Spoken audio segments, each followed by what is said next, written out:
And then I got to study with Jay Clayton, who was kind of a pioneer of free jazz vocal, and she's on a lot of Steve Reich records, and you know, amazing. So I still didn't get the kind of traditional background, but I School of Life. School of Life, yeah. And then I was hanging out with Bob Mover, who is this, you know, legendary sax player who played with Chet Baker and Sarah Vaughan, all these people, and he was like one of my best friends. We went around and interviewed Lee Konitz and, you know, all of these, the guys that weren't covered in the Ken Burns documentary. That was it was kind of like who's, you know, in their 80s and was part of the jazz family and really had a lot to do with moving the scene around and creating the music, and who did not get, you know, credit. So so many of those people. So many of those people. But and I remember one time Bob Cranshaw, we were hanging out with Bob Cranshaw, and, you know, he played with Sonny Rollins forever. He played with everybody. Mm-hmm. You know, he's probably on a lot of these jazz records, and he's dead now, but we were driving around in his limo. We went to a gig, and he's like, "Come on, Chantal, come on up." And I was like, and when I think about it now, I had the chance to get out and play with Bob Cranshaw, and I said no. Like at the time, I was just, because I felt like a baby, even though I was, you know, I wasn't a young person. But yeah, I'm just like, okay, I'm not ready yet. But, you know, I should have just done it. And I was there for 8 years, and mostly played loft gigs. Mm-hmm. But some of the people that would come to these loft gigs were the composer that composed for like Shirley Horn's, you know, Here's to Life. Mm-hmm. That so actual beautiful. song, the guy that actually wrote that It's song. such a beautiful arrangement. Yeah, that record is like killer. So he would come, you know, people like that, and then he'd come and say, "Yeah, I like what you're doing," kind of thing, you know. And so there was an intimacy, and you can only get that in New York City, you know. yeah. So that's why you probably chose that location, I guess. Well, actually, it was my ex-husband now. He was my husband. He was not even my boyfriend at the time. He was doing his PhD at Columbia. Oh, okay. That's how we went down. So we had like student apartment, so it was like cheap, and it was looking over the Hudson River right at 125th, like Harlem. Oh, yeah. And gorgeous apartment, and really awesome end of the city, you know. Mm-hmm. So new artists, are there? Yeah. There must be some new artists out there challenging the norm and encouraging you to make new music. Yes. Who would they be? And this will be the fun part of like how good is Shanti's memory for names, which is not very good. But okay, so the Alabama Shakes, Brittany. Oh yeah. I love what she's doing because it's like it's old and new. Mm-hmm. And just that she's pretty courageous with it, and she's kind of, you know, as Leonard Cohen says, the personal is universal. The more personal, the more universal, and I think she's been pretty brave to just sing her story. You know, like I think Billie Eilish is like, she's really changed on her new record. She's really developed a sound that seems beyond her earlier recordings. Yeah, and I like her lyrics. Like, there's a lot of young people coming up that are. We saw a lot of Phoebe Bridgers. She's really getting noticed. Yeah. Is it the Weather? Is it Weather's? Weather Station. That's good, you know. And then I'm trying to think, like, so I have this whole scene of jazz artists that like experimental, like Ayelet Rose Gottlieb. I mean, it's avant-garde free jazz vocals. Like her latest record is, there's a whole bunch of Montreal crazy vocalists interpreting poetry and doing all kinds of zany stuff with, like, I wish I could, I should have brought the record with me, the great band, but it's just really out there, you know. Or Jen Hsu is, I think she's Filipino, New York-based artist, you know, mixing like very old Korean music with kind of a new contemporary like classical and jazz.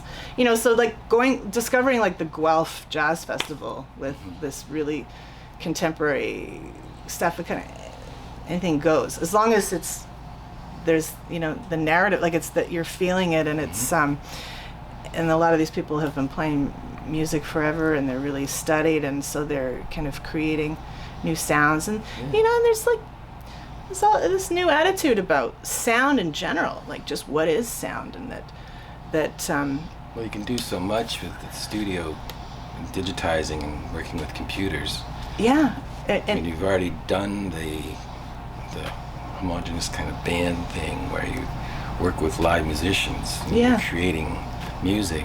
Or Pauline Oliveira's the sound, this whole idea of the listening and experiments with acoustics, and that sound is light is photons and sound is phonons, and it's got mass and weight, and how does that affect our body? Like there's the whole neuroscience that is also creating kind of an artistic expression based on that, which is I'm a multidisciplinary artist, so I can appreciate that.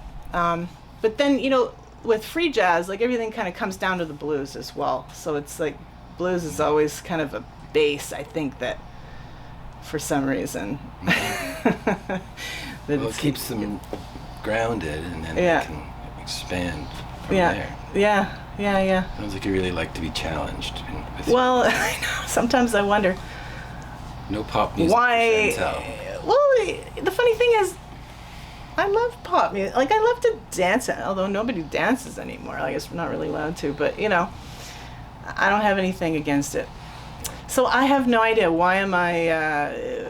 sometimes I get into these puzzles, and I'm thinking, why did I make this so hard on myself? But I think it's more rewarding, too. Well, that's the thing. Because I guess sometimes I can be, like, bored or something. I don't know. So I'm just like, can I do this?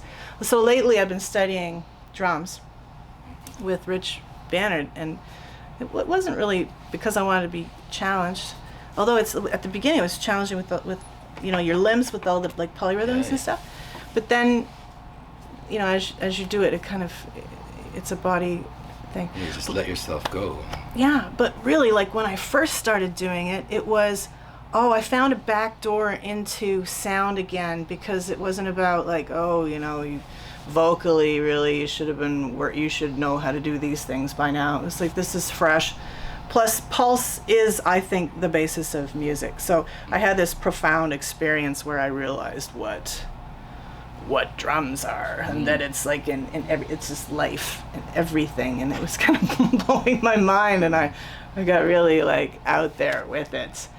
But it brought my joy back. Nice. Right? Because I was, sometimes I've got, like I can probably be a little, depressed, like a lot of creative people. And when I was playing drums, it was just like sheer joy, and to be inside the music and not to be thinking, the whole problem solving thing. Yeah. Not to be doing that too much, because I can get deep into that. Yeah, I'm a drummer somewhat. I'm more of a garage-based musician or jammer, but I find if I think too much, it ruins everything. So you just have to let yourself kind of in the moment and perform to your best of your ability, and that's all you can really ask for. Yeah. That's what I find. It's so true. Like there's some, like drumming, you sort of realize, like once you start thinking, you've fallen off the pulse, right? You've fallen off somehow. So there's like this weird space where you're hearing something coming, but it's really in some other realm. Well, so you if you're gonna like be inspired by something, you're gonna it's like another part of your brain functioning, like it's their sub. I have a quote from our friend Michael Hoover. Oh, nice. And it's when in doubt, lay out. And it takes a lot to leave space in the music. Dear Michael Hoover, fantastic guitar player that is no longer with us. Yeah. He was my personal mentor back when I was learning how to play in a band. Wow. So, I was grateful for those opportunities, but that's wonderful advice, and it's not easy to leave space in music. It's almost against your nature, especially as a drummer. Drummers tend to overplay, overcompensate, and if you're going to be brave and challenge yourself, then space is the place. Space is the place, and it's about faith, isn't it? Like, and feeling and being present. You have a new project. Yeah. You've just done a recording here in Kingston at the Isabel. The Isabel Bader Center. We were. Can you tell us about that? Yeah, sure. So during COVID, there was,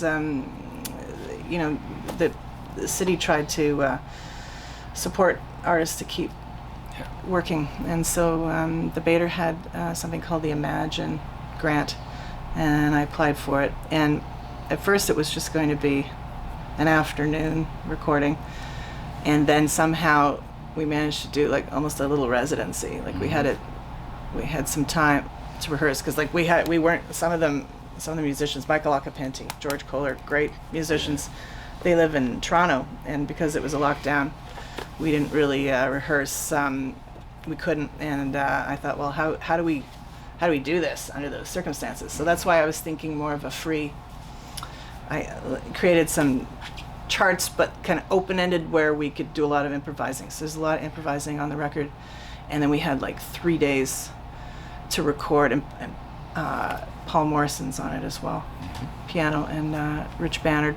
And for one of the tracks that's got more, we had Katie Legere and Chris Alfano, clarinet and bassoon, and then I'm still working on it actually in post, and I might actually invite my cousin from Cape Breton Island to Justin to do a little Cape Breton Island fiddle on. I've got this Celtic tune that's really nice that we just like. Sounds like you've really picked on your influences there. Yes, there's a lot of influences coming together, and there's Michael did a lot of these guitar loop sound, and then I'm drumming on it a lot as well, like percussion, and Rich is drumming.